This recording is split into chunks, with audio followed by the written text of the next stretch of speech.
Welcome to rePROs Fight Back, a podcast where we explore all things reproductive health, rights, and justice.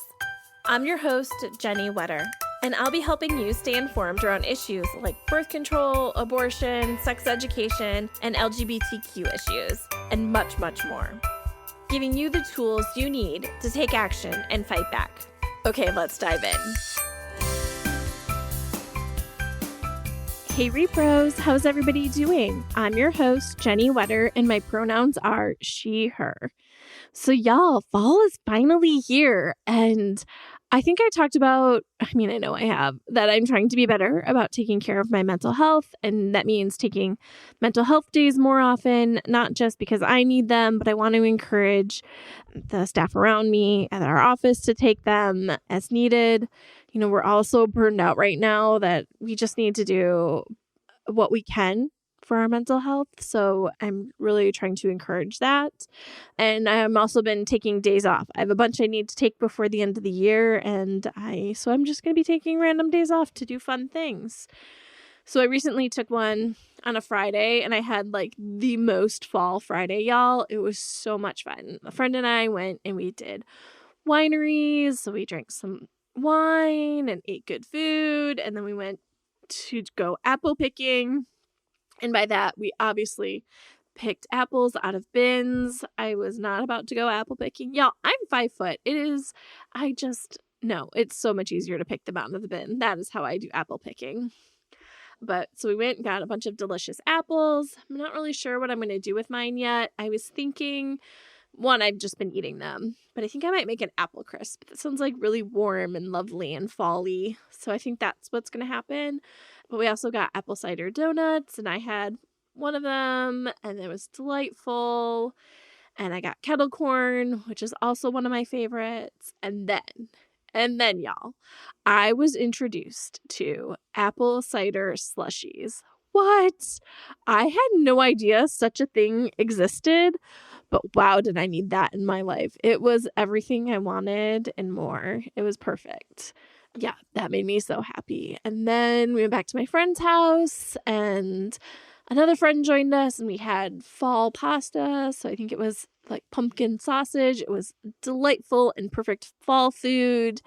And then we had an actual like fall night and watched Hocus Pocus. So I think I like just missed the age like when Hocus Pocus came out. Like I think I was just like a little too old for like a Disney witch movie to be cool. So I definitely came to it later than a lot of people, but I still do try and watch it every year.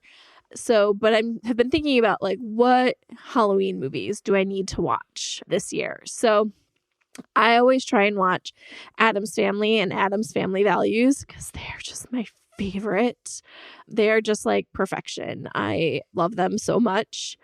And let's see what else. I'll sometimes watch Nightmare Before Christmas.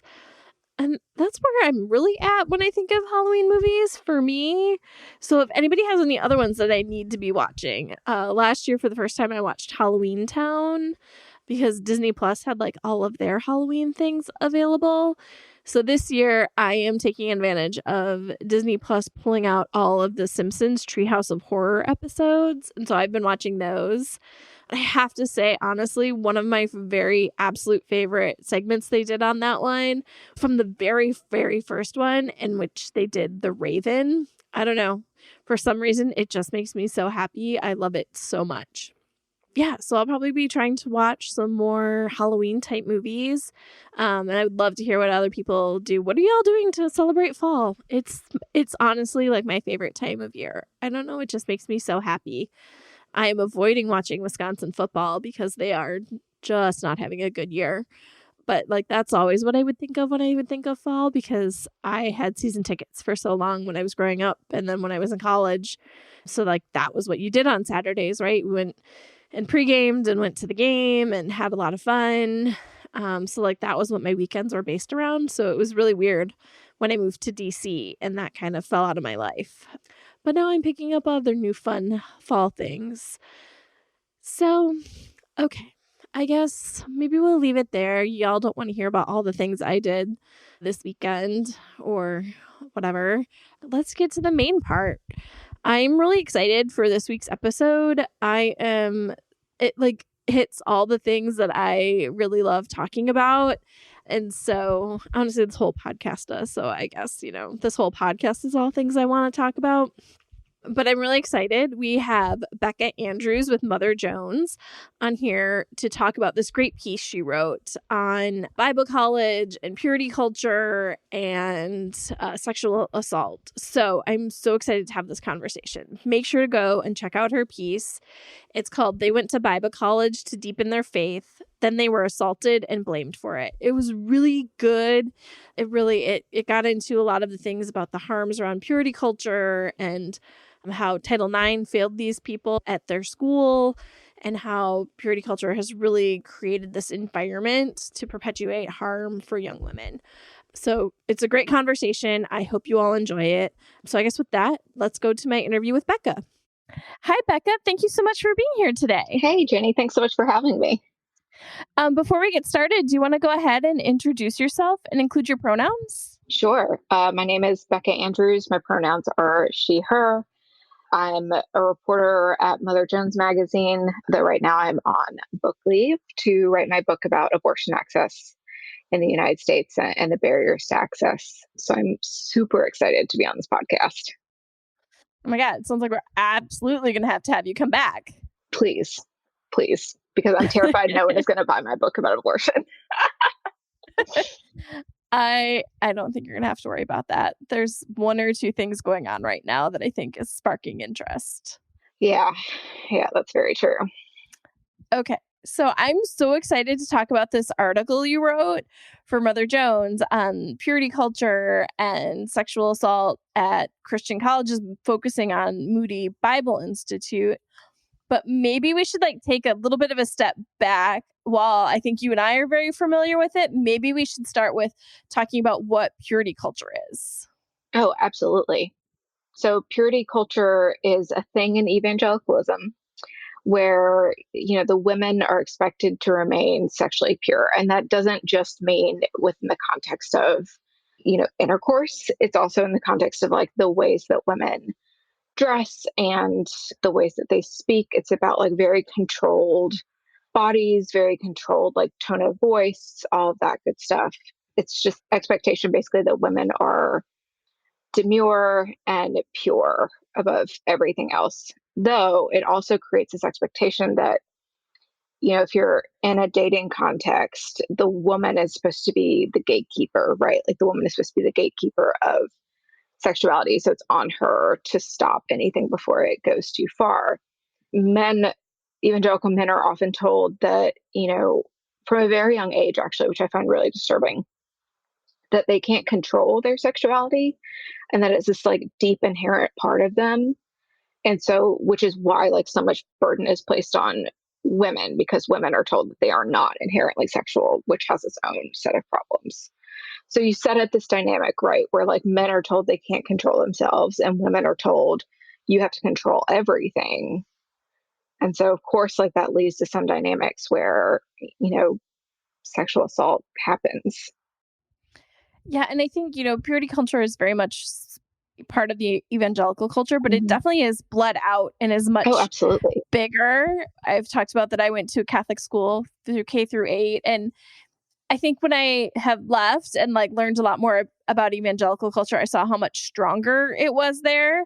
But a lot of that was also familiar with what I had with sex ed and growing up in the Catholic Church of you're responsible for saying no. And again, boys can't control themselves was also very much a part of what I had growing up. Yeah, totally. I grew up in West Tennessee, and actually my first feature for Mother Jones magazine was this piece about my experience in abstinence-only sex education. And I went back as an adult and embedded with the people who taught me, and it was all that same stuff. So it's interesting how that stuff has bled into the culture more broadly. I think Jessica Valenti also has written a lot of really great stuff about this. She has a book, The Purity Myth, that was just a big deal to me. The first time I read it, I was like, oh my God, it's not just me. This is a whole thing. This is a whole power structure.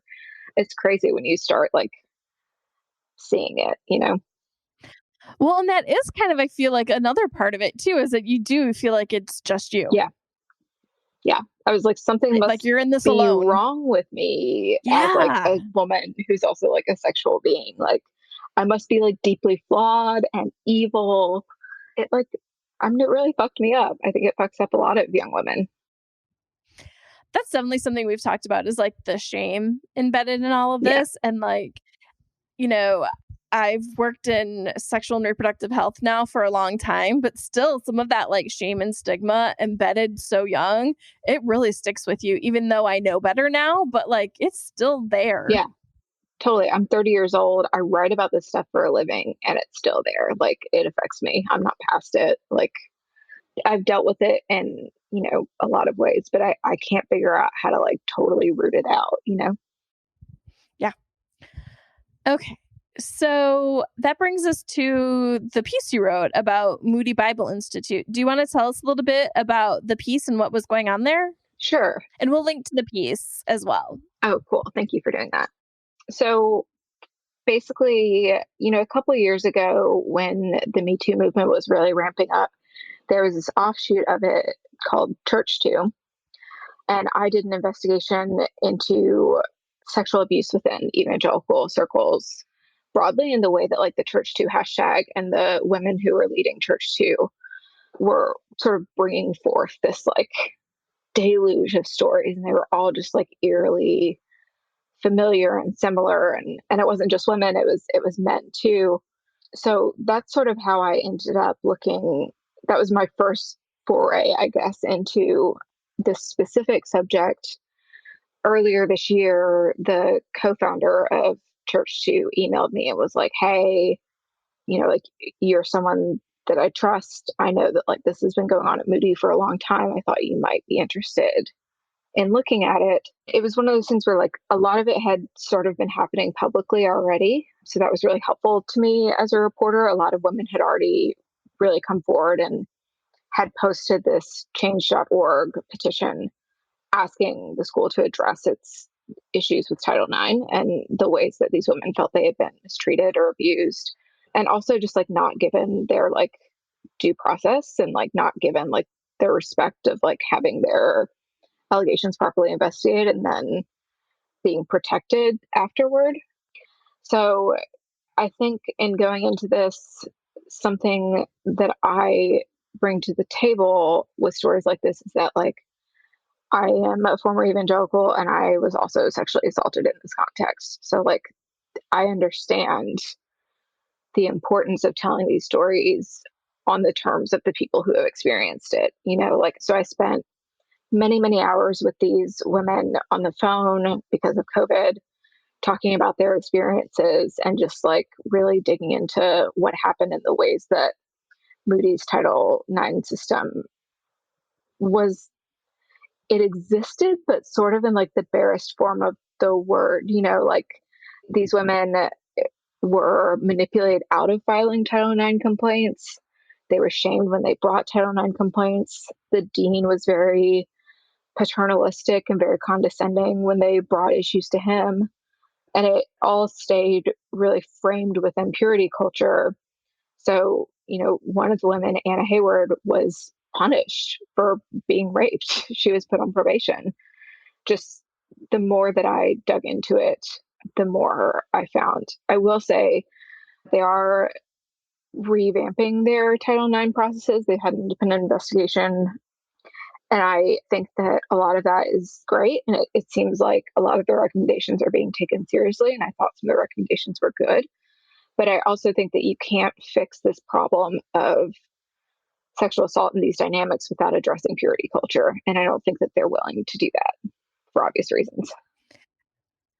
Yeah, it really bled through so much of what you wrote and so much of what these, if I remember correctly, girls, I think everybody was female in this, were told, right? There was so much of, you need to take responsibility for your role in this. Were you drinking? Lots of the typical, like, what were you doing wrong that enabled this to happen? It was very victim blamey. I wrote that multiple times as I was like taking notes on your piece, was like, it just jumped out so much. Yeah, or they would like sweep it under the rug completely, as was the case with the professor who was really grooming one of his students who became his assistant. I mean, HR was just like, all right, you don't work there anymore. Don't talk to anyone about this ever. Yeah. And never told him about Title No, IX. she was never presented with any options other than like find a new job, which was really hard for her because obviously, like, she needed that job. She needed like the money, she needed the assistance that came with the job. And then to just be told, like, you've been getting harassed and it's on you to like figure this out. By the way, don't tell anyone. Yeah, it was pretty heartbreaking because, like, so many people don't go and ask for help. Mm, And for these girls that did, then being like turned away or encouraged not to file. One of them was like encouraged not to file Title IX complaints, or she wouldn't graduate. Just like all of these things that help wasn't available to them. totally. Or like you see in the case of Megan Wallers, like she reached out for help time and time again. And each time she was pushed away. And each time I think that cut her deeper and deeper and deeper. And it's just heartbreaking. Yeah, because like it's so amazing that she was able to reach out so many times. 'Cause I feel like if you have like a bad experience, you're not likely to keep trying, right? Like if the first person you talk to is like, "Oh, what were you doing wrong?" or "You need to take responsibility for what you did," like that's really going to discourage people from continuing to try. And that also is just really heartbreaking to just like force them to suffer in silence. Yeah. And to that end, like I have been so blown away by these women and like the time that they have spent with me going through all this detail that I know is extraordinarily painful for them. I think it takes a great deal of courage and fortitude to be able to do something like that, especially after what they went through when they tried to seek help. So I'm very, very grateful for that and for their trust. Well, yeah, and especially in that system, right? Like the system that is just perpetuating purity culture and run by purity culture, like is not set up to be a welcoming space for having these types of conversations. I think something you wrote in that piece was talking about how if you're not willing to admit that sex is even happening, let alone sexual assaults, like how are you going to move forward from there? Right. I mean, sexuality is just this like icky thing that no one wants to like really talk about except for don't do it. And when you have that sort of aversion to discussing sexuality, which is a very core part of being human, then how do you address it when it goes horribly, horribly wrong? And I think the other thing with purity culture that is maybe a little bit less talked about is that women are told from such a young age to like be chaste and not let things pass a certain point and like not be sexual. And then they get married, and literally the night of the wedding, they're expected to turn that all around and have sex and enjoy it. And it's just like you can't like you can't embed someone with that kind of aversion and that kind of fear and then expect it to just all go away after like one party. Like that's ridiculous. And I think that has also really damaged a lot of women. Yeah, that makes a lot of sense. I guess the next part of the story that you started to talk about was the Title IX process. Do you maybe do the quick, like, what Title IX is, and then talk about what went wrong here? Totally. So Title IX is a federal rule. Any school that accepts any sort of federal funding has to follow Title IX. Basically, it seeks to end discrimination on the basis of gender. So, you hear a lot about like Title IX in women's sports, but you also hear about it in cases of sexual assault and harassment, anything that makes the campus or place of learning hostile on the basis of gender. So as a woman. Or, I mean, this also, before this piece, I wrote a piece about Title IX at Union University in Jackson, Tennessee, close to where I'm from. and the ways that the religious exemption allowed pretty severe abuse of LGBTQ students. So it doesn't just affect Right. women, it also can affect the LGBTQ community and others who may be discriminated within an educational institution. Yeah, absolutely. Couldn't have said that better myself. Yeah. So, in theory, it's supposed to protect people who maybe enter these educational institutions without as much power and as much privilege as, maybe like the white male students or the professors or whatever it may be. In 1972, Title IX was originally signed into law by Nixon, and there was also an exemption that was meant for religious schools. So it's a religious exemption. Basically says that you should follow the broad tenets of Title IX, but if it conflicts with your religious beliefs, then you sort of get a pass. And the exemption isn't very well defined. And when Betsy DeVos was Secretary of Education, that exemption became even more broad and even more sort of chaotically implemented. Like she widened it so that basically any school could claim religious exemption even after the fact. So if a Title IX complaint made it all the way to the Office of Civil Rights from the Department of Education, a school could even retroactively claim religious exemption and claim that that case isn't relevant on the basis of their religious beliefs. In Moody's case, they used the religious exemption for a few different things. One, they used it for a while to keep women out of a pastoral studies program. So, in certain evangelical circles, in most evangelical circles, women are not permitted to preach. They're permitted to minister to other women and children, but not to men, because men are sort of seen as like the leaders and the moral authorities. So that came to a head when Moody started accepting Title IX funds. There was a professor, Janae Garrick, who really fought for her female students who wanted to be pastors to be admitted into this program. Eventually, they won. The details of all of that are a little bit fuzzy because the Title IX complaint was rejected, I think, a couple of times. But then it seems like the political pressure within the school was so great that they were just like, okay, fine, like we'll let women into this. Gotcha.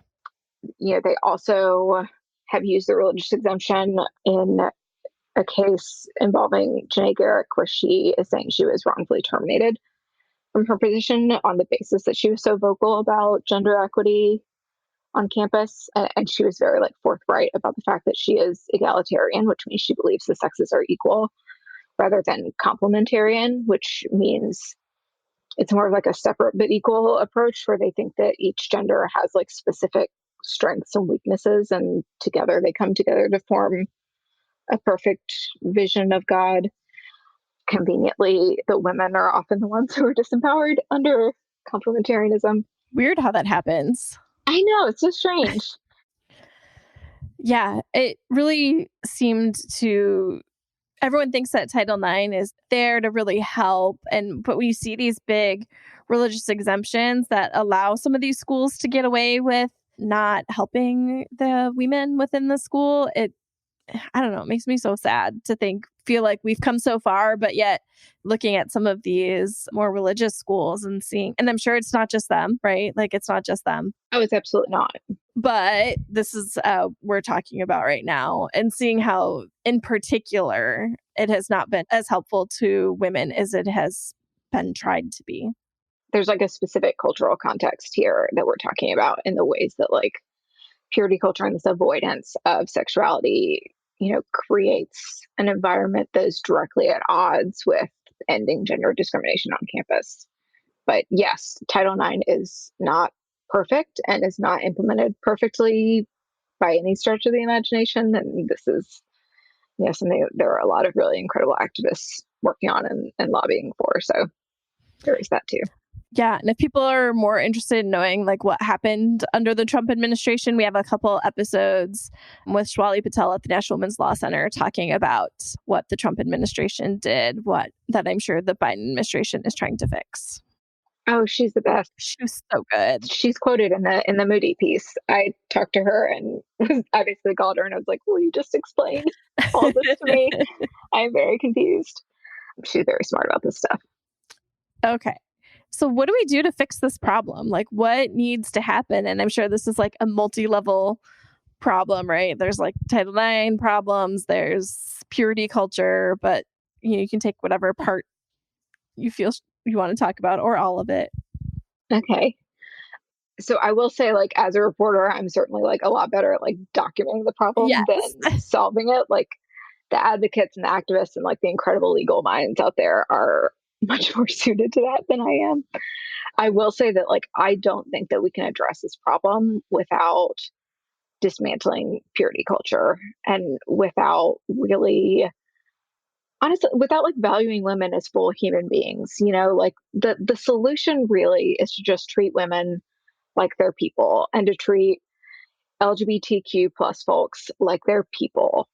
Like stop making it this thing where women have to like stay in control and are told like that they must fit a certain mold and that mold really is in service of male sexual desires. And you know what? Like quit doing that to men too. Like I think it's really screwed up that we tell these young men from a very young age that like you have this thing that you can't control. Like your body just does what it does and you can't control it. And men are very visual and very sexual. And so like the women have to cover up. And you know what? Like if you mess up, it's really not your fault. Like that is really messed up. Like for men like who want to be healthy adults and who want to have like healthy sexual relationships. Like what the fuck? Like who does that? Yeah, I feel like that goes to the like, listen, nobody, I mean, there's some people who are benefiting, but like the patriarchy hurts everybody. Purity Yeah. culture hurts everybody. So often the focus is the women, but like, yeah, the men growing up in this as well, like, are not getting healthy images of themselves and definitely not healthy images of women either.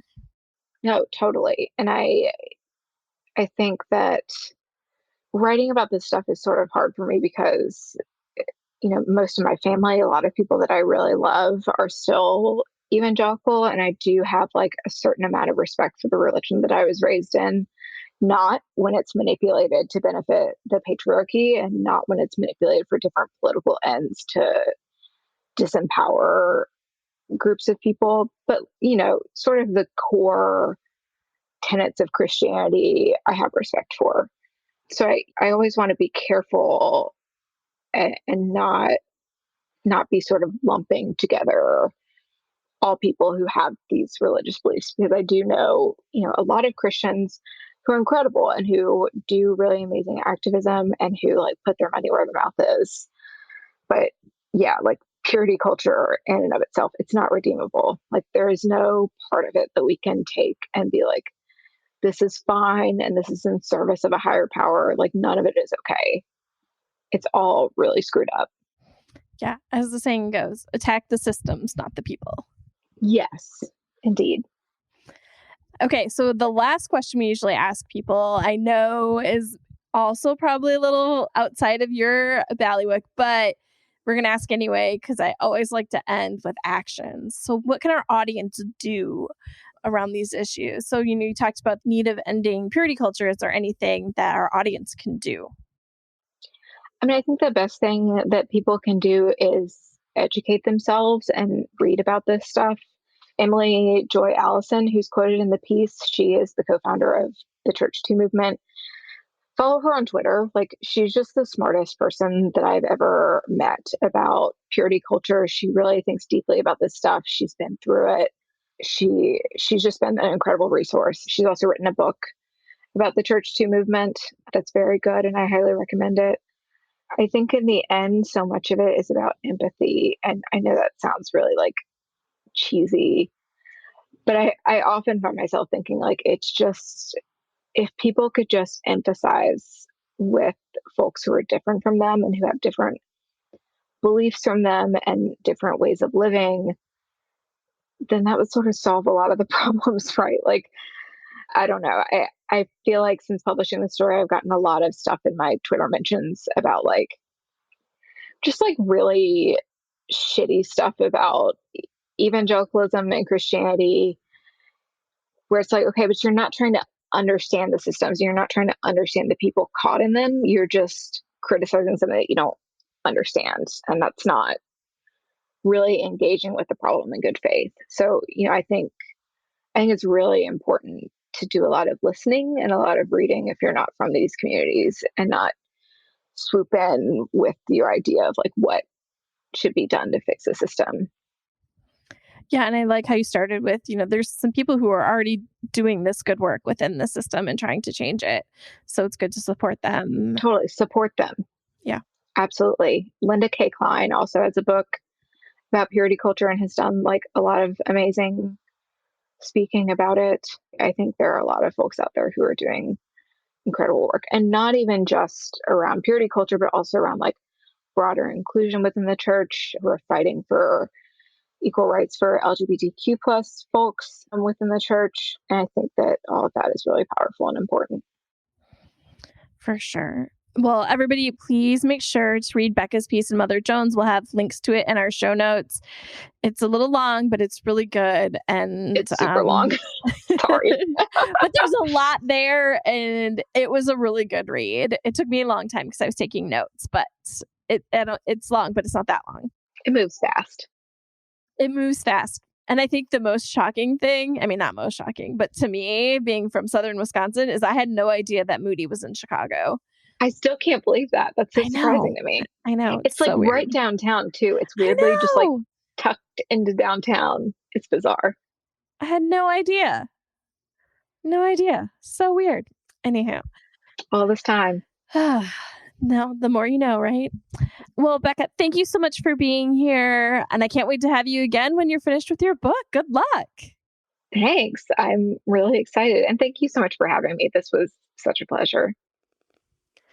Okay, everybody, I hope you enjoyed my conversation with Becca. I had so much fun talking to her, and I can't wait to have her on again to talk about her book when it's finished.